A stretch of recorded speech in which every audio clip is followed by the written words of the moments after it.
SRN. We're learning more and more about Liz Carmouche, the lower profile yet deeply interesting and talented half of the historic UFC 157 main event coming up Saturday, where she faces Ronda Rousey, as you must know by now. It's tempting to think of the future of the UFC's women's division as being built around Ronda Rousey, her engrossing armbar campaign, and telegenic personality. We think less about what it may look like with Liz Carmouche, U.S. Marine Corps, holding that belt, the face of female mixed martial arts.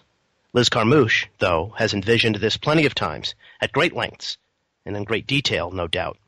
And she sees her life and her career just as much of an arc as Ronda Rousey does, heading into UFC 157.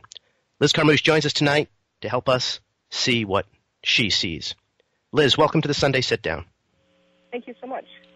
So let's start with where you were born, and tell me about your parents. Okay. So tell me about it. Tell me, where were you born, and tell me... Yes, sorry. I was born in Louisiana, and I was raised in Okinawa, Japan by my mother. I spent 17 years in Okinawa, and my mom was my dominant role model and parental figure, both as a mother and as a father in my life. That's interesting. Now, tell me about Okinawa. Why that part of the world did you grow up? When my parents were still together, my father was in the Air Force and he got stationed there. And then when my parents divorced, my mom wanted to stay somewhere safe to raise two young girls.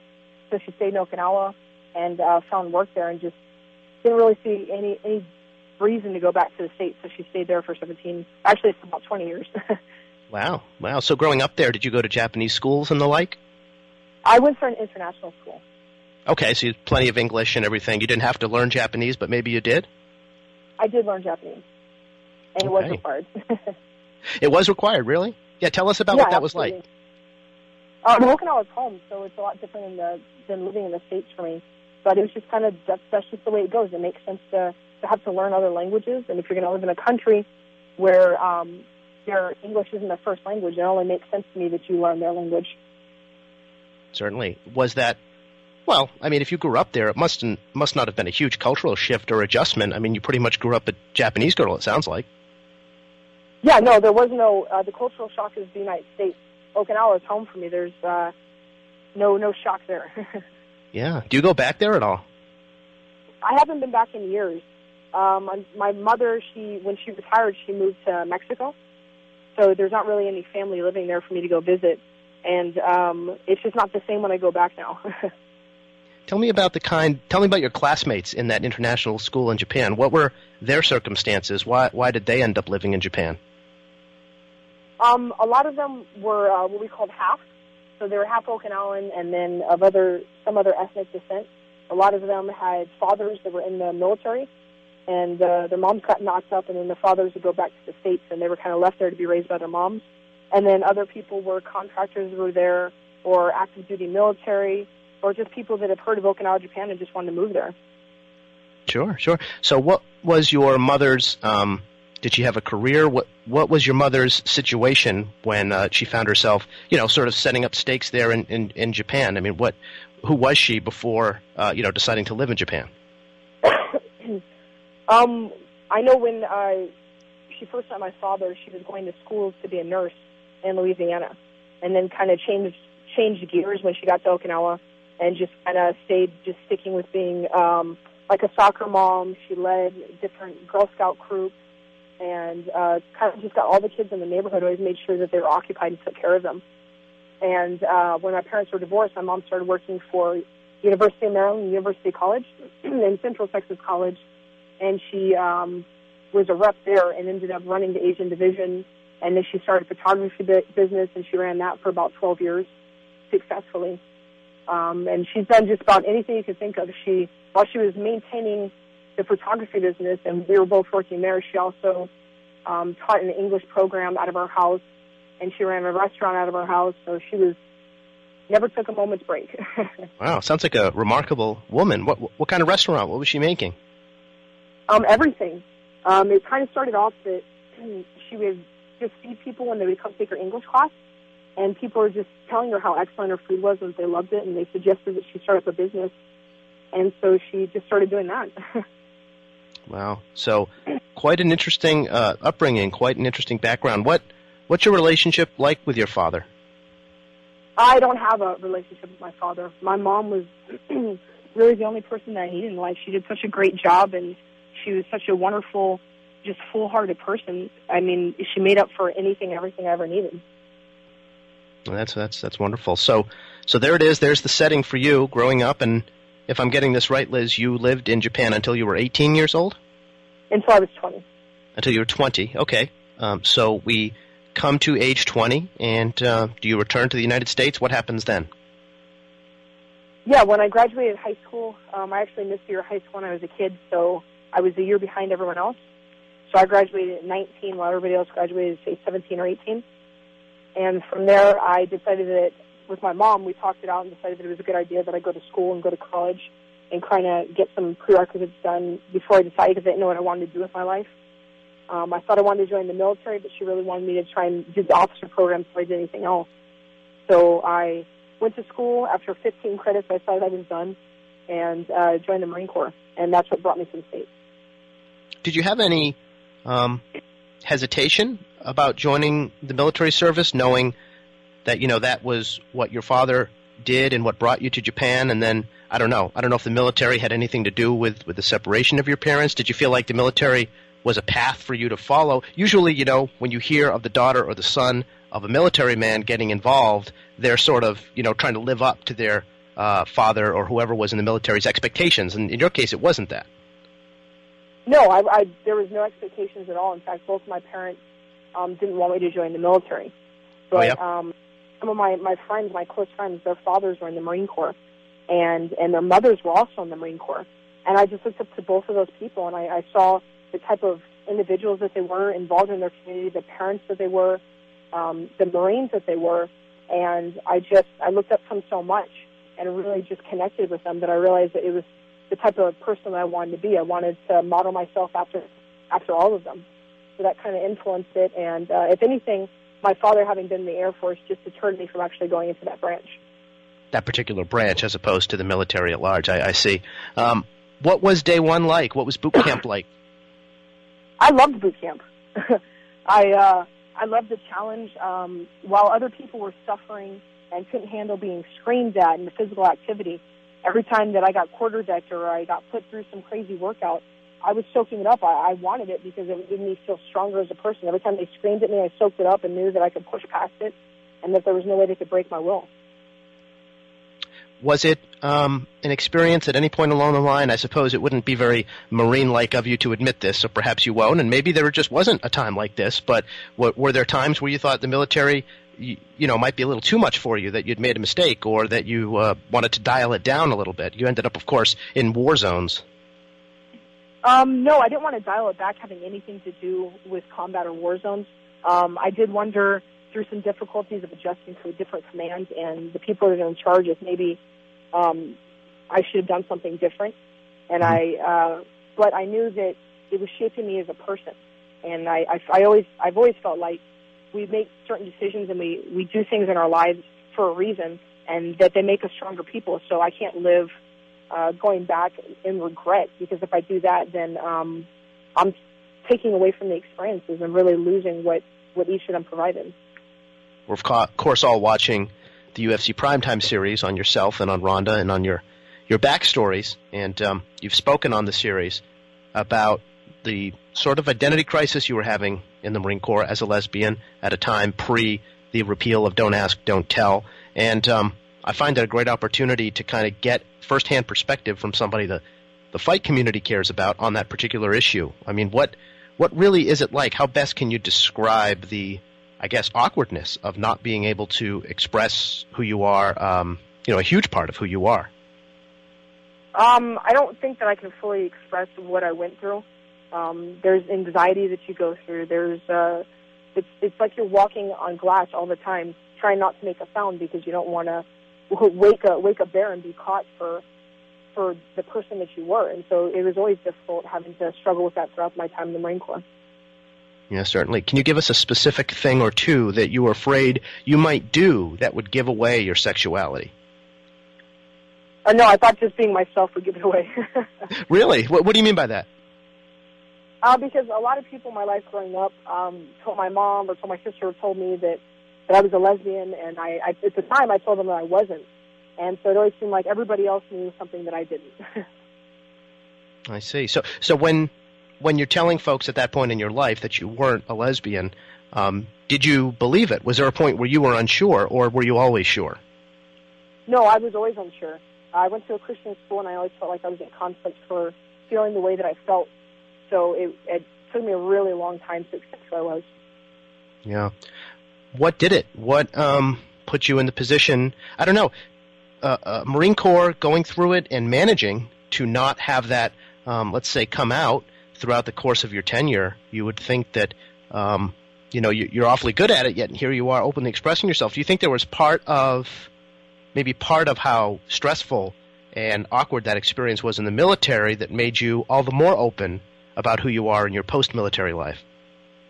Yeah, exactly. Having gone through all those experiences and constantly having to hide it, I didn't want to be that person who down the road people found out because I was walking hand-in-hand with my girlfriend that I was a lesbian, or they busted me in a gay club. I wanted to be as open as I could, and if people accepted me, great.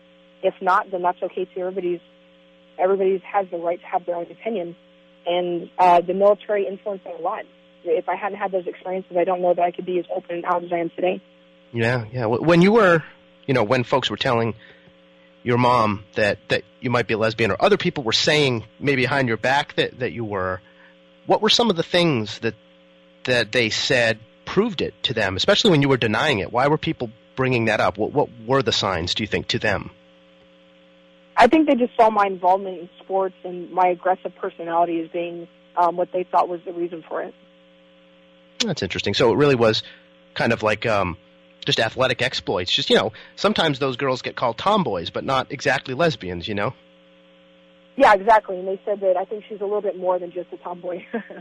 Okay, more than, well, certainly, as we've seen you go to war in your mixed martial arts career, I would agree with that assessment, much more than a tomboy, very capable.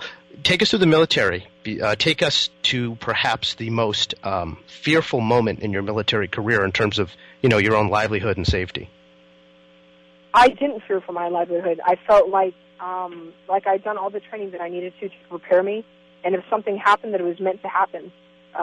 There's really nothing you can do when there's improvised devices that are frozen and they go off in the heat and explode at any moment near you. There's nothing you can do about it except just go on doing what you do. So I couldn't fear for it. I just hoped that I'd come out on the flip side for the better. Really, no fear. See, I'm a coward by nature, so I can't imagine that. I just can't. I can't believe that at no point you weren't, lump in your throat. Is this next step going to be my last? I'll step on something that I can't see that'll blow me up. No, I wondered, but I didn't fear it. Really, the most thing I was afraid of was just messing up my job and compromising somebody's life. Yeah, you do hear that a lot from military folks. You'd be surprised as a civilian how much you're constantly thinking about other people, not yourself. Yeah, exactly. Tell us where you served, in what countries. I just served in Iraq for 3 tours. Oh, okay. Excuse me. I thought it was Iraq and Afghanistan. So 3 tours in Iraq, and this is during what point in the war as far as, our initiative there? It was in 2006, and I did 3 tours from 2006 until 2009. And I was through the OIF and OEF campaign. So tell us your role in the military. I mean, what was your day-to-day like as far as what you were responsible for or your colleagues were responsible for? I was an aviation electrician on helicopters.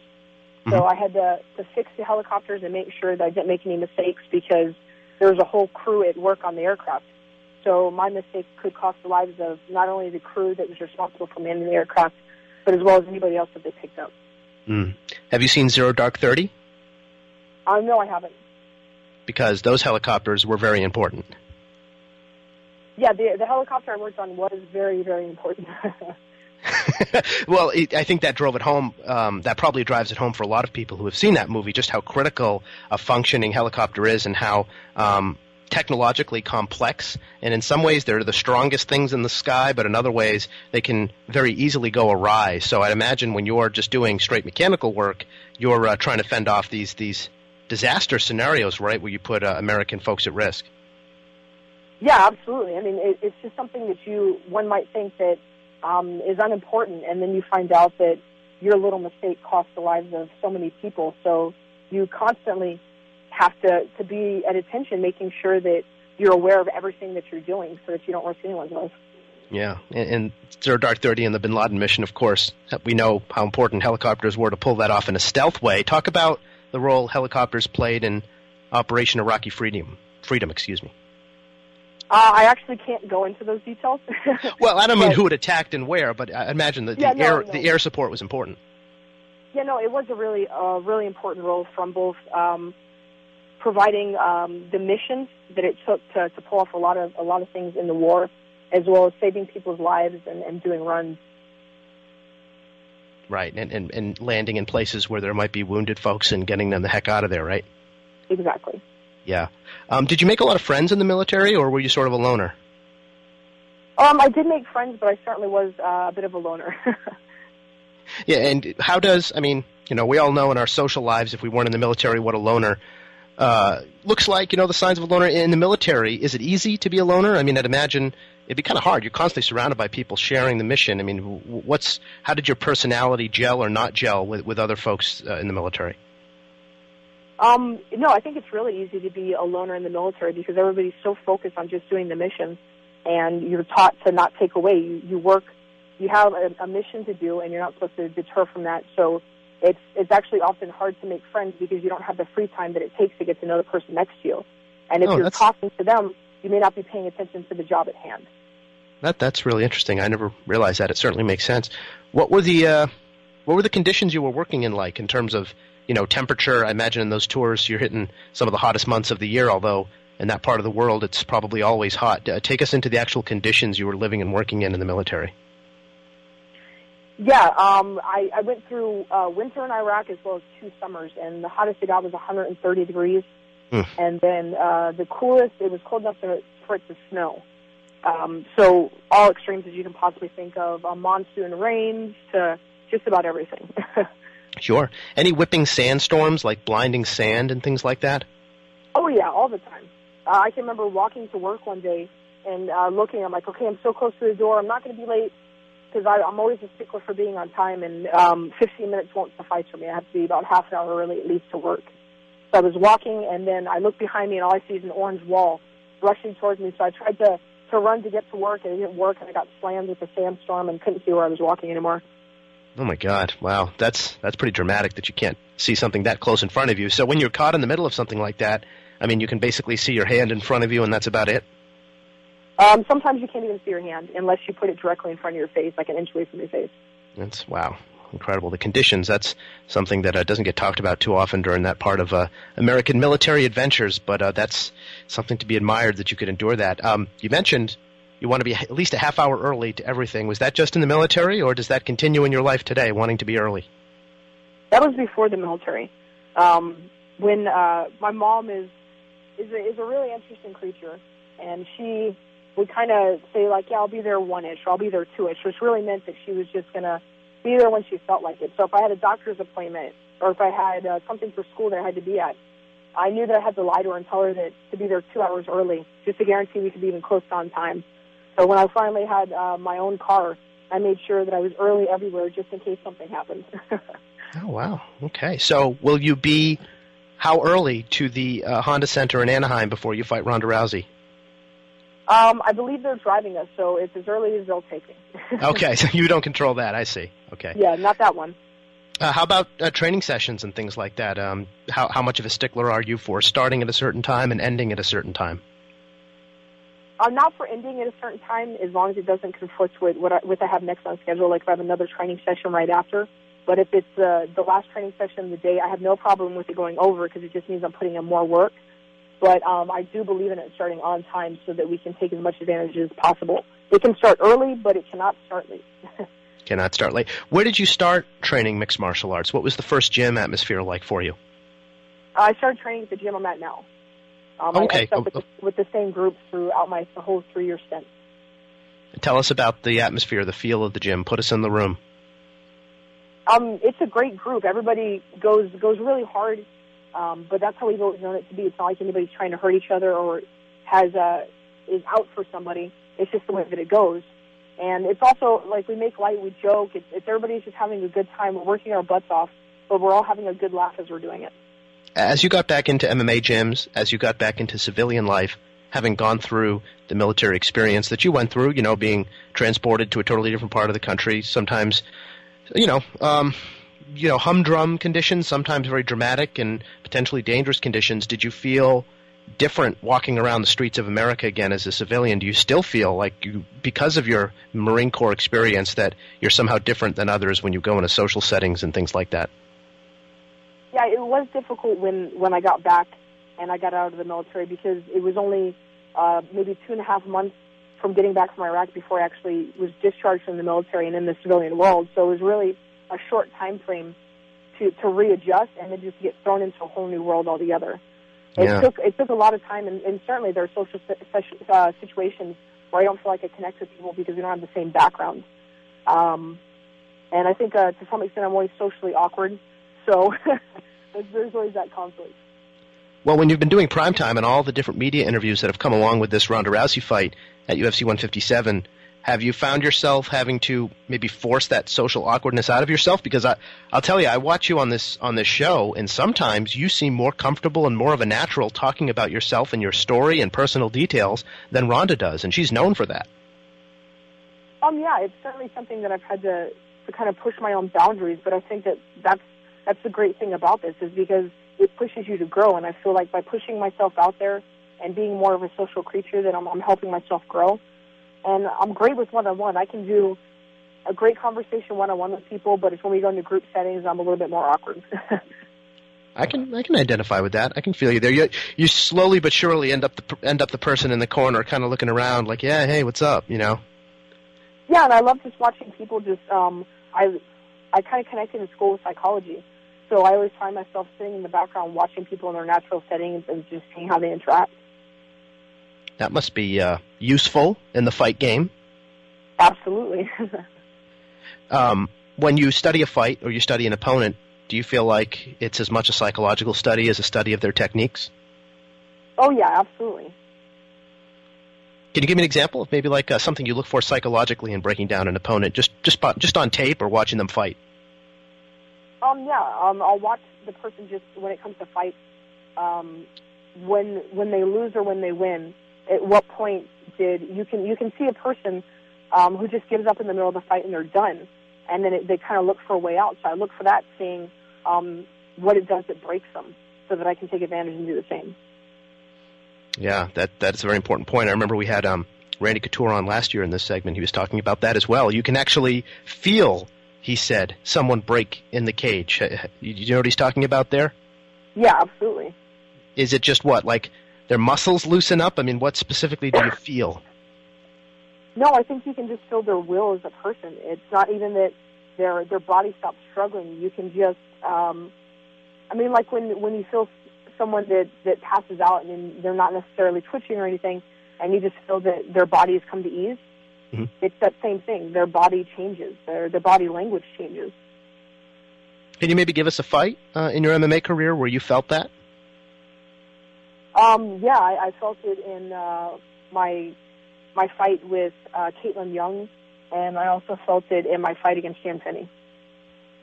Points where you knew that, okay, now is the time to go hard, because of course you finished Caitlin Young with rear naked choke, you stopped Jan Finney with punches, so what you're saying is prior to the finishing flurry of technique, you knew it was time to go in for that? You felt something that told you it was worth the effort?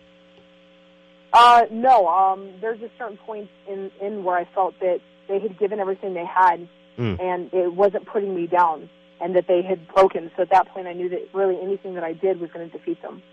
This is as good a point, Liz, to ask you about this as any other. It is the question that every opponent of Ronda Rousey is going to get for as long as she's on this planet, the armbar. We saw Sarah Kaufman and her trainers, very, very capable fight strategists. Sarah Kaufman, of course, you fought her. You went the distance with her, a very, very capable fighter. They did all they could to overcompensate for counters to the armbar, and it happened again. A, why is that, in your mind, as a fighter? And B, what are you doing to not be the latest? I can't speak on what they did or didn't do. I wasn't there for the training camps. I don't know their coaches and what they did for those fights. And I would never speak to what they do or don't do. Yeah. I can say that you can't just concentrate on one thing. I can't focus all my energy and only my energy on defending the armbar, because then you're not doing anything that's aggressive and that's pushing the offensive to win the fight. And I think you have to have a balance of both, and that's really what I'm working on, is I'm focusing on not only my defense, but my attacks as well. Is that any different than any prior camp? Have you adjusted the ratios at all of those types of training? No, not at all. Every fight, nothing has changed. I focus on the same thing. It's really just the opponent that's changed. Yeah, that's interesting. When you got out of the military, if I'm doing my math right here in terms of chronology, shortly after you got out, relatively, Don't Ask, Don't Tell was repealed. And now, gay folks in the military really don't have to, at least ostensibly, worry and walk on eggshells the way you did. First of all, I wonder if you think that actually is true, that there really will be this transformative thing in the culture, or do you still think there will be pressure for gay men and women in the military to, even if it won't get you tossed out of the military to say you're gay, will still keep it under wraps to make maybe it easier on themselves? No, I think it's still going to be difficult for people. You still have people that are homophobic, and nothing is going to change that. So you do have to watch out for those people. But I certainly think it's going to make changes, because it's going to set guidelines and rules for those people and the individuals for their actions and their words. So it's going to restrict them from being able to do things in the past that they weren't able to do. Did you, you strike me as a humble, calm person. Did you celebrate? Did you cheer when you heard about the repeal of Don't Ask, Don't Tell? Kind of. I didn't do so very openly and very loudly, but I certainly did have confidence and a gratefulness that it had been changed, and a hope that the men and women that were still serving their country could do so openly and happily. Yeah. How did you meet your girlfriend? I met her in the gym. She was training boxing, and I was doing everything, and she kept trying to sit in front of my bag every day. Trying to sit in front of your bag? Is that what you said? Yeah. Just to mess around with you? No, it wasn't your... I'm so kind of Thank you. Good luck. So, it was unintentional. She would just sit in front of my bag every day. And eventually I started picking on and giving a hard time, and we connected through that, and then we started talking on Facebook and dating from that point. That's cool. Did I just hear you get some love in the streets there? Yeah. I stepped out of my car because I saw one of my coworkers, his wife, come in, and they just had a baby. So I haven't seen her since. I wanted to go give her a hug, and then her friend drove her, and I haven't met her, and she's just wishing me congratulations and good luck for the fight. How about people you've never met before? Are they catcalling you, saying, hey, best of luck? I mean, you've got a lot of promotional attention here. This primetime show has been something to see. Yeah, a lot of people have called to the gym to verify if I actually worked there, and I put in the time that primetime showed. And then people walking off the streets where they're eating a taco, and they see me and they're like, holy crap, that's Liz Carmouche, and they come in and give me a hug and wish me the best of luck. It's been amazing, all the support that I've had since primetime. You know what must be particularly amazing, I'd imagine? We know of star fighters, we know of big money makers in the sport who, are just, telegenic. They just jump through the screen so that everybody, kind of recognizes them as stars. You can just tell, and you remember what they look like, and if you ever see them in public, there's that reaction of, oh my God, a big star. But for you, this must really have seemed to come out of nowhere. They show on that show shots of your house where you and your girlfriend live, your apartment or whatever it is, and if you win this fight, maybe you can afford a kitchen table. It is remarkable how of little means you are at this point on the precipice of a UFC title fight main event, maybe more so than anyone who's ever challenged for a belt. Yeah, I didn't realize, to me, that was just my life, and I didn't realize that it was such a big deal, but I guess it is. I feel like I connect with a lot of people, and especially in San Diego with the economy the way it is, I know a lot of people are struggling in the same ways that I am, and I connect with those people. I understand exactly what they're going through, and I think they connect with me for that, and they understand why this fight is so important. Was it hard for you, assuming you did, I can't say I'm sure of this, Liz, to make mixed martial arts a full-time pursuit in career after the military? I'd imagine getting a job is perhaps hard enough, let alone pursue something that's so risky in terms of being able to make ends meet. It was really difficult. I spent 2 months when I was on leave from the military, when I got back from Iraq, looking for a job and applying for jobs, and I was constantly on the web, and I was turning my resume to jobs and just going everywhere for 2 months straight, nonstop, and with no luck. And ultimately, I had to use the GI Bill, which gives you money to go to school and helps pay for rent. And that was really just my means. I went to school full time and I trained full time. And then the gym gave me a chance. They took a chance on me. They gave me an opportunity, and they let me start teaching kids classes, and then let me turn into being a full time trainer here. So I was really fortunate because it was really difficult in the beginning, and they've given me so much in my life and made my dreams come true. What's it like teaching? I love teaching. I love doing one-on-one training sessions with people, helping them reach their fitness goals or their fighting goals, and then working with the kids. The kids are so amazing, and they're little sponges. They just soak up all the knowledge that you give them and prove to you time and time again just how strong and how athletic and smart they are. It blows my mind. I love teaching the kids. Now, when you get involved in mixed martial arts, tell us about if it met your expectations when you had your first fight.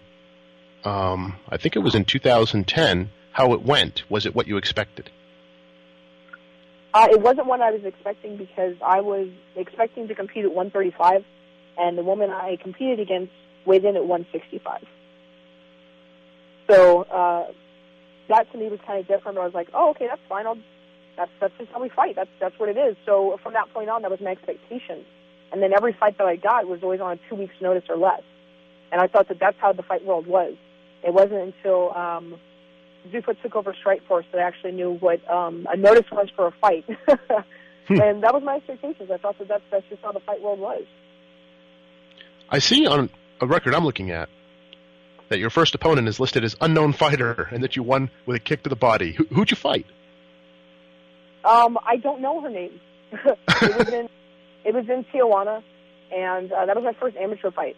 And I got her with a liver kick. I was so tense because it was my first fight. I was aiming for her face, and so tense that it ended up hitting her in the liver instead.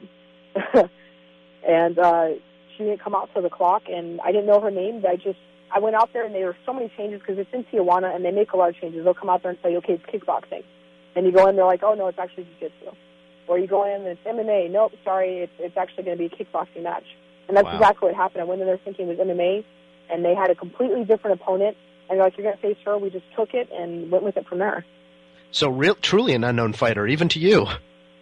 Yeah, I still don't know her name to this day.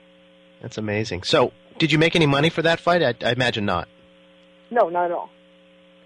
So that there you go, right? You're putting it on the line. You're not making any money. That, of course, is the story of just about any fighter, and you keep going. Would you say today, Liz, that you're poor or close to poverty in terms of, I don't know what your girlfriend does or anything, but just based on, the shots? I also know that I think, if I don't have this wrong, you're living in a pretty expensive area because you want to be closer to Hillcrest, which is a very gay-friendly community in California. What's your kind of means right now? How can you describe them to us? No, I wouldn't say I'm poverty-stricken. Like I said, the gym really does. They take care of me, and more so than I think I ever expected. No, I'm not living in a more expensive place. I would love to live in an expensive place. I see. Heights, and it's kind of the closest you can get to the best part of town. But it's by no means really a safe place to live. And my house isn't nice. We're living outside of our means because we tried to get a house for my dog. We wanted him to have a yard and be able to run around and be free. And then we actually found out that he doesn't like to be in the yard. But we signed a 1-year lease, so we were stuck with it, and the dog just kind of sits in his kennel and waits for us to go play with him. Wow.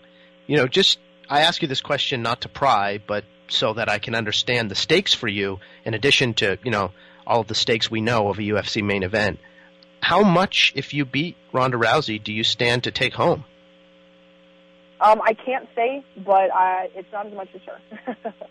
Well, okay. I think I would have guessed that. I appreciate you pointing that out.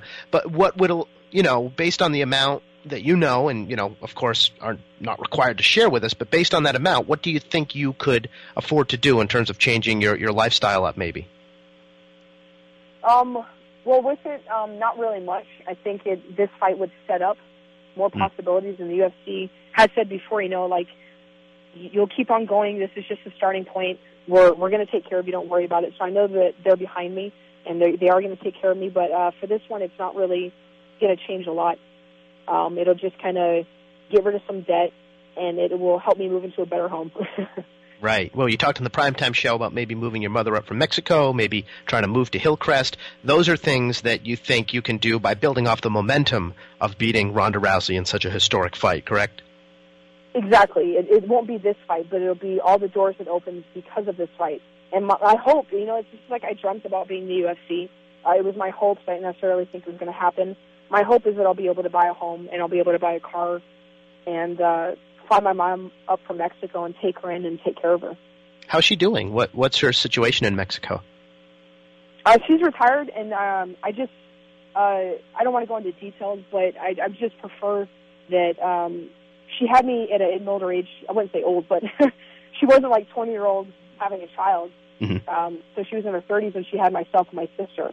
And I just would prefer to know that she's here and that she's taken care of, and that if something happens to her, that I can drive and take care of her, not like I have to fly and then catch a train, or I have to catch a bus, or I have to catch a taxi, and not knowing the status of what's going on with her because I can't reach her.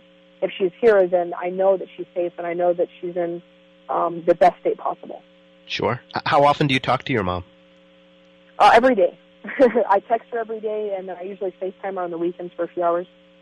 Oh, wow, very good. So that also something you definitely would like to get going. Talking about this opportunity, we knew, of course, that Ronda Rousey was going to fight on this date in this arena before we knew who she would fight, and that this would be the first UFC female fight. We knew all of that before you were the name on the other side of the bout sheet.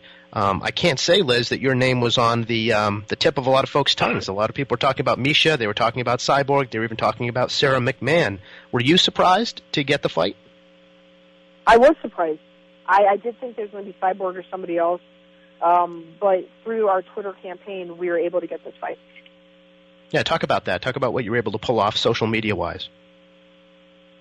I got the Lisbo posse behind me, and I just had them bombard Dana White every day with requests to get this fight, and it worked. Now, with this opportunity here, we think back in trying to, handicap the fight, get an idea how it might play out to your career, and even in your two losses to Sarah Kaufman and Marloes Kunin, certainly two of the most talented ladies Strikeforce ever had under contract. You were incredibly competitive, including Marloes when she was champion, taking at least 2 rounds from her and showing amazing top control and strength before that triangle came in the 4th round. The next loss was back-to-back. Was that a tough point in your career? I mean, when assessing your career as a whole, it certainly it's no shame or no mark on you, but I wonder if back-to-back losses at that point, as you'd built a 6-0 campaign, felt deflating at all or challenging. It pushed me just to work that much harder. I didn't feel like, of course, on record, the fight against Marloes was a loss, but I didn't feel like it was a loss for me. I feel like I took so much from it that it was actually a win. Really, the loss that I felt was Sarah Kaufman. I felt like I didn't go in there being the Liz that everybody knew or that I knew. I felt like something was just off that day. Everybody has their off day, and that was the real true loss. I was trying to come back from that, and I didn't want by any means for people to think that I was on a 2 winning or a losing streak, and that those 2 losses were going to change anything for me. Mm-hmm. And as we've talked about already, you got into Invicta and got back-to-back wins to right that ship, so to speak, over Ashley Curry and Caitlin Young, a fight we've talked about as well. What was that like in the Marloes fight to have, I guess the rug pulled out from under you? You were doing so well against their champion, and you were plugged into that fight awfully late, so, it was kind of like all of a sudden we were thinking, in the middle of that fight, not only are we learning who Liz Carmouche is and what she can do, but perhaps she's going to be our next champion all in the same fight, and then suddenly for that slick submission to line up. What is that like for a fighter? It was difficult because the ref was standing over saying, "Hey, Marloes, you got to defend yourself. I'm going to stop this fight." Mm-hmm. And then a minute or 2 minutes would go by, and he did nothing with me staying in top control. So it was really difficult to know that I was doing what I was supposed to do and controlling the fight. And even though he kept verbally saying he was going to stop it, but he didn't until I fell into something. So it was difficult to think that that wasn't a true stop and that wouldn't end the fight. But it made me work that much harder to guarantee that every single fight after that would not end in the same result. Right. So we won't be seeing any slips like that. It'd be fascinating to see Ronda even go past the first round at this point. So I think if you find yourself in the fourth round against Ronda Rousey, all bets are off in terms of what might happen next. So we very much look forward to that. Well, let's close with this, Liz, and we thank you in such a busy time, what is undoubtedly the busiest time of your life with Beyond Compare, of taking the time with us and helping us get to know you before such an important fight. A lot has been made. Ronda talks about in her side of the primetime show how the story of her father dying when she was young and making these statements about how one day she was going to be something special and how she's worried about living up to his expectations, whatever they may have been for her. That's kind of been something that keeps coming back for her, and she expressed frustration with that keeps being the storyline whenever someone does a personality profile on her. For you, I think pretty clearly the human interest hook will be, your sexual orientation. You're obviously very comfortable with that. I remember you actually volunteering it on the Sherdog radio network. We were talking to you after one of your fights in Strikeforce on Beatdown. I think I was even doing the interview, and you just, you mentioned your girlfriend, and I said, "Can we talk about that?" And you said, "Of course." I mean, you were ready. You actually seemed like you wanted to get it out there. Is there going to come a point, do you ever think about, where you kind of get sick of your calling card being that you're a lesbian fighter as opposed to a fighter? Yes and no. I certainly don't want that to be the most descriptive detail of my fight career, and that to be what people define me as or what they think of when they think of Liz Carmouche. But I certainly do embrace it, and I don't want to hide it anymore. I did still in the military, and that was such a difficult time that I just want to be as open and honest as I can. I certainly don't want to throw it in people's faces and overwhelm people, but I don't want to hide it anymore. I'm done being that person now. Well, do you remember the time when you made that decision, not to your friends in your personal circle, but when you made the decision? Was it your whole fight career? Was there one fight where you were wearing the rainbow bra and the next one where you weren't? Do you remember a decision on that? Yeah, no, I started off from the beginning doing having a rainbow mouthpiece. Mm-hmm. And then after my first fight, I was able to get some more money, so I got a new bra, and my girlfriend actually sewed on the rainbow smiley face. And because I wanted to make sure from the beginning, the first fight it was a rainbow mouthpiece and a rainbow towel, and then every fight after that, it was kind of, I guess, my signature bra, my signature mouthpiece that everybody recognizes. I just wanted to make sure that people knew, but not have it screaming lesbian across my bra or anything like that. yeah, not LESBIAN or anything like that.